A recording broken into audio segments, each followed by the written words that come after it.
समृद्धी महामार्गावर कडवंची शिवारात भरधाव कार समोरील वाहनास धडकल्याने भीषण अपघात। जालना तालुक्यातील कडवंची शिवारात समृद्धी महामार्गावर आज दिनांक 2 शुक्रवार रोजी भरधाव कार समोरील अज्ञात वाहनास धडकल्याने पलटी होऊन भीषण अपघात झाल्याची घटना घडली आहे। घटनेची माहिती मिळताच महामार्ग सुरक्षा रक्षक तसेच महामार्ग पोलिसांनी घटनास्थळी धाव घेऊन जखमींना उपचारासाठी तातडीने जालन्यातील रुग्णालयात हलवले। अपघातामध्ये सुदैवाने कोणतीही जीवितहानी झाली नसली तरी कारचे मोठे नुकसान झाले आहे। समृद्धी महामार्ग चॅनल क्रमांक 350 कडवंची शिवारात सदरील घटना घडली असून कारमधील प्रवासी शेगाव येथून ठाणेकडे जात होते।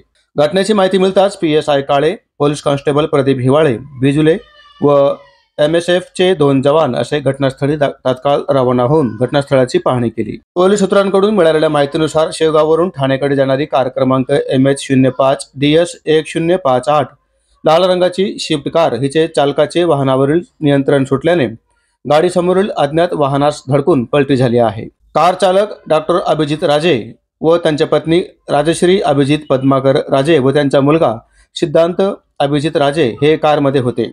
यामध्ये अभिजित राजे व त्यांची पत्नी राजश्री राजे या गंभीर जखमी झाले आहेत, तर त्यांचा मुलगा किरकोळ जखमी झाला आहे। त्यांना स्थानिक प्रवाशांच्या मदतीने पोलिसांनी तात्काळ जालना येथील खाजगी हॉस्पिटलमध्ये उपचारासाठी दाखल केले आहे। पोलिसांनी अपघातग्रस्त वाहनास सेफ्टी कोन लावून वाहतूक सुरळीत केली आहे। समृद्धी महामार्गाची QRU टीम व हायड्राला बोलावून अपघातग्रस्त वाहन जालना ॲडमिन बिल्डिंग येथे लावण्यात आले आहे।